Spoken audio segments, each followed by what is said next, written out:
Welcome back to गपशप। जी please. अस्सलाम वालेकुम, मेरा नाम लारेब जफ़र है और मेरा सवाल सर से है कि बॉलीवुड में भी खान छाए हुए हैं और लॉलीवुड में भी खान छाए हुए हैं, तो हॉलीवुड में आप कब छाएंगे? नहीं देखें, जब तक हालात सही थे तो हमारे पाकिस्तान से फवाद खान ने अपना नाम बनाया और हमारे लिए भी रास्ते हमवार किए। अली जफर वाज देयर और बहुत सी चीज़ें हो रही थी उस वक्त, और अगर हालात सही रहते तो शायद अब तक चीज़ें हो चुकी होती बहुत ज़्यादा। वो तो कह रही है कि हॉलीवुड में खान कब छाएंगे। हॉलीवुड वालों में भी हो रहा है आहिस्ता आहिस्ता काम, जैसे अभी चीज़ें मेरा बन रही हैं आहिस्ता आहिस्ता। जैसे अब फाइनली पाकिस्तान नेटफ्लिक्स पे भी जा रहा है इंटरनेशनली, और एक और हमारे लिए एक प्लेटफॉर्म खुल रहा है। सो कोशिश ये है कि जो पहला काम करे वो इतना अच्छा करे कि बाकियों के लिए भी रास्ते खुले। तो यू नेवर नो, आप कोशिश करनी चाहिए। वो कहते हैं ना, इस तरह मैं आज ही पिक्चर देख रहा था कि एक बंदा निशाना ले रहा है तीर से बार बार, तो हमेशा निशाने से नीचे गिर रहा है। तो किसी ने कहा जब आपका निशाना इस तरह ना लग रहा तो एम हायर। तो आई थिंक हमें सोचना ज्यादा चाहिए कि we should target Hollywood as well, और यू नेवर नो कब किसके लिए रास्ता खुल जाए। बहुत जल्द होगा इंशाल्लाह, बहुत जल्द। जैसे अभी मैं बताना चाहूंगा, एक फिल्म हमने की थी 3 साल पहले, the window. It's a sag approved script जो कि पाकिस्तान में शूट हुआ था। इट्स इन इंग्लिश और ये रिलीज भी अभी नॉर्थ अमेरिका में हो रही है film. Okay. It's called the window, और वो फिल्म लिखी भी गोरे राइटर ने, प्रोड्यूसर भी वही हैं। ओके। और शूट सिर्फ पाकिस्तान में हुई है वो। तो वो भी एक चीजें हो रही हैं, यू नेवर नो किसको आपका कौन सा सीन अच्छा लग जाए। बिल्कुल जी। अस्सलाम वालेकुम, मेरा नाम इंशा है। मेरा आपसे ये क्वेश्चन है कि जब आप कॉलेज यूनिवर्सिटी पढ़ते थे तो आपने कभी सोचा था कि मैं इतना बड़ा स्टार बन जाऊंगा? नहीं, उदो तो कहते मेरी दुकान होनी चाहिए। दुकान ही इंजीनियरिंग पढ़ रहे थे वो। नहीं, इंजीनियरिंग पढ़ा था और कभी सोचा नहीं था। मेरा प्लान तो ये था कि पढ़ने के लिए बाहर जाऊंगा, पढ़ाई करूंगा, जॉब करूंगा, लेकिन होता भी है जो अल्लाह का प्लान हो। अल्लाह तो वैसे वो जो इंजीनियरिंग वाली डिग्री है उसका कभी कोई थोड़ा बहुत इस्तेमाल किया आपने? इस्तेमाल नहीं, मुझे तो साबित करना पड़ा कि डिग्री ले ली है। क्या मतलब? 90% खानदान वाले समझते थे कि इसने छोड़ दी बीच में इंजीनियरिंग। अच्छा। उसके बाद फिर मैंने फाइनली फ्रेम करा के रखी है कि ये देख लेंगे मैं डिग्री ले चुका हूँ। ओके। उसके बाद एमबीए के लिए कोई मानते ही नहीं था, मानते ही नहीं था, कहते नहीं ये तो इस तरफ आगे से छोड़ दिया सब कुछ। मगर वैसे डिग्री आपने कभी यूज की प्रैक्टिकली? नहीं, कभी नहीं की। कभी कार पक्का ठीक किया हुआ कभी नहीं, वो मेरे ताया जान अल्लाह जनसीब फिर वो कहते थे, मैं गांव जाता था ना, बेटा ये ठीक कर दो लाइट में। कहा मैं ये इलेक्ट्रिकल इंजीनियरिंग नहीं कर रहा, ये नहीं है, ये वाला नहीं था। जब आप पढ़ रहे थे तब आपने कोई थिएटर ज्वाइन किया हो या कोई क्रिएटिव साइड पे? अच्छा, थिएटर एक ऐसी चीज़ है जो मैंने ज़िंदगी में कभी नहीं किया, जो कि मैं करना चाहता हूँ। Because theatre is actors medium. जब शो स्टार्ट होता है फिर actor all in all responsible होता है पूरे शो का। टेलीविजन के अंदर राइटर होता है, फिल्म इज डायरेक्टर्स मीडियम। तो मैंने अभी तक किया नहीं है और ना कभी स्कूल में किया। हालांकि गवर्नमेंट कॉलेज में था तो वहाँ का थिएटर भी अच्छा मैंने नहीं किया। यूईटी में था, वहाँ का भी थिएटर है, नहीं किया। सो कभी कभी कुछ चीजें आपके अंदर छुपी हुई होती हैं, वो वक्त आने पे सामने आ जाती हैं। सो लेकिन this is one thing which I want to do. शायद यहाँ नहीं तो बाहर, सब बाहर की बात करती है, शायद मेरा इरादा है कि शायद मैं आप जाऊँ कोर्सेज करने के लिए थिएटर के, क्योंकि थिएटर एज एन एक्टर आपको बहुत ग्रूम करता है। It's very important. जी। अस्सलाम वालेकुम सर, वालेकुम। मेरा नाम ज़ैयन फातिमा है और मेरा क्वेश्चन सर से है कि पाकिस्तान में आपका फेवरेट क्रिकेटर कौन है? अच्छा, करंट टाइम में या ओवरऑल? ओवरऑल। देखिए ओवरऑल मुझे लगता है कि आई थिंक क्रिकेटर्स के अंदर एज अ, क्योंकि मैं खुद बैटिंग करता हूँ, तो आई पर्सनली बिलीव कि मुझे सईद अनवर बहुत पसंद थे। सही धन्यवाद। आप क्या लेफ्ट हैंड हैं? नहीं, मैं राइट हैंड हूँ, लेकिन लेफ्टी बहुत स्टाइलिश लगते थे। बिकॉज आई रिमेंबर उस वक्त लेफ्टी ओपनर्स बहुत थे। गैरी कर्स्टन लेफ्ट ओपन करते थे, then there was Brian Lara, peak time he was very jump मार के जो पुल करते थे, तो लेफ्टी वैसी बहुत स्टाइलिश लगता था। लेकिन मैंने क्या आपको खेलते देखा, माशाल्लाह बड़े अच्छे क्रिकेटर। हाँ मुझे पता है, बिल्कुल बहुत कोशिश करते हैं। कराची से बड़ा जबरदस्त 8-9 मैच देखे, वारी एक भी नहीं मिली, लेकिन अच्छे हैं, बहुत अच्छे हैं। जैसे करंट टाइम्स के अंदर I think Babar is a big asset, Pakistan का बहुत बड़ा नाम है, एंड आई थिंक हमें उसकी कदर करनी चाहिए। बेशक बेशक जी। अस्सलाम वालेकुम सर, मेरा नाम तजम्मल मलिक है। मेरा कैसर पिया साहब से ये सवाल है। मेरना जी?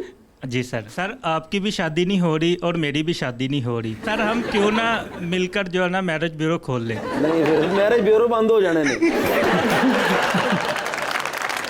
मैरिज ब्यूरो में तो खैर आप लोग दूसरों की करा रहे होंगे, अपनी का उससे कोई ताल्लुक नहीं होना। अपनी फिर नहीं होनी। अपनी फिर नहीं होनी। जी बिल्कुल। जी अस्सलाम वालेकुम सर, मेरा नाम मोहम्मद आरिफ है और मेरा सर से ये सवाल है कि आजकल के दौर में आपने मोहब्बत को मैसेज की हद तक महदूद करार दिया है, जबकि इस दौर में सच्ची मोहब्बत भी हो सकती है, तो इसके बारे में आपका क्या ख्याल है? एक डायलॉग था कि आजकल मर्द मोहब्बत करता क्या है, वो तो बस मैसेज सेंड करता है। मैसेज सेंड, मोहब्बत शुरू, मैसेज डिलीट, मोहब्बत खत्म। आजकल ना रिश्तों की कदर बहुत कम हो गई है। उसकी वजह यह है कि पहले आप याद करें, आज से 10, 15, 20 साल पहले आप ईद मुबारक भी ना किसी को विश करते हुए कार्ड खरीदते थे, ज्यादा स्कूल कॉलेज में खरीदते थे, आप एफर्ट करते थे, आप खरीदते थे, लिखते थे, भेजते थे।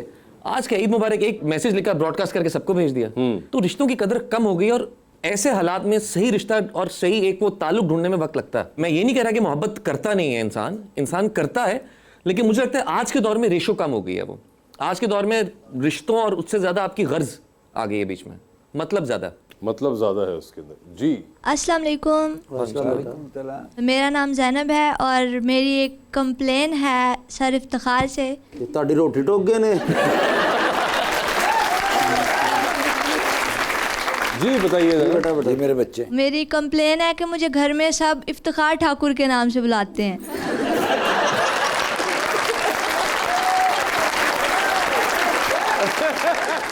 ये उसकी कंप्लेन है। ये उनकी और कंप्लेन। सबसे ज़्यादा मुझे मेरा भाई जो इस बात से चिढ़ाता है और तंग करता है। तो मेरी आपसे रिक्वेस्ट है कि आप कैमरे की तरफ देख के आपकी तरफ से उन्हें कोई मैसेज दे। आपके भाई का नाम? तजम्मुल हुसैन। तजम्मुल हुसैन। तजम्मुल भाई मेरे प्यारे बच्चे मत छेड़ा करो, माशाल्लाह इतनी प्यारी हैं। असल में मेरे साथ ये हुआ था कि मेरी जो मामा थी ना वो मुझसे प्यार बहुत करती थी। उन्होंने मेरा छोना, मेरा काका, मेरा पाला एंज कर कर कर मेरा मुंह उन्होंने गाँव ही काट दिया। लेकिन आप तो बहुत प्यारी हैं बेटा, आप तो। वो तो भाई उनका मेरे ख्याल से तंग करने के लिए उनको कह देते हैं। तजम्मुल मेरे बच्चे नहीं, प्लीज़ नहीं। हाँ, और आप भी बेटे उनको कह देना कि अगर आपको आगे से वो कहेंगे कि आप इफ्तिखार ठाकुर लगती तो आप उन्हें कह देना कि आप भी मुझे कैसर पिया लगते हैं। जी तो सही भाई आपके साथ खेलते हैं अंडर द स्पॉटलाइट। सवाल पूछूंगा, ऑप्शंस दूंगा, उनमें से जवाब चूज करना है। कहीं पे लगे जवाब नहीं दे पा रहे या नहीं देना चाह रहे तो आप जनरल नॉलेज पे जा सकते हैं। हाउएवर जनरल नॉलेज पे अगर आपने सही जवाब दिया तो with every right answer you get 5000। आप कितनी दफा जनरल नॉलेज पे जाना चाहते हैं ये आपकी कॉल होगी। ठीक है। पहला सवाल, सर आपकी जिंदगी में फिल्म बन रही है, क्या चाहेंगे कि उसमें आपका कैरेक्टर इनमें से कौन सा एक्टर करे? ऑप्शंस आपके पास हैं इमरान अब्बास, एहसन खान और मिकाल जुल्फिकार। आई थिंक एहसन उस प्रोसेस से ज़्यादा गुजरे हैं जिससे मैं गुजरा, तो I think you can relate a bit more. Ehsan Khan, ठीक है। ये बताइए सर, टेलीविजन पे 3 लोगों का काम चल रहा है, एक का काम बार बार देखेंगे, एक का काम एक बार देख लेंगे और एक के काम पे आप फिलहाल अपने कमरे से जरा बाहर चले जाएंगे कि थोड़ा सा और काम करेंगे। ऑप्शंस आपके पास जो हैं वो हैं हुमायूं सईद, फहद मुस्तफ़ा और फवाद खान। तो किसका काम बार बार देखेंगे? आई थिंक मैं फहद का काम बार बार देखूंगा। किसका काम एक बार देख लेंगे? फवाद का। और आप कमरे से बाहर जा रहे हैं तीसरी ऑप्शन। हुमायूं ने अच्छा ही काम किया होगा, वो तो पता है उन्होंने अच्छा काम किया होगा। तो वो तो उन्होंने तो अच्छा किया मगर आप तो चले गए ना बाहर। ठीक है, बाद में यूट्यूब पे देख लूंगा। चांद पे जा रहे हैं स्पेस रॉकेट में बैठ के, किसी एक को साथ लेके जा सकते हैं, जिसको लेके जाएंगे उनको वहीं छोड़ेंगे, although you will come back. ठीक है। किसको चांद पे छोड़ना है आपने? ऑप्शंस आपके पास जो हैं वो हैं हानिया आमिर और इकरा अजीज। 2 ही ऑप्शन, तीसरा नहीं है।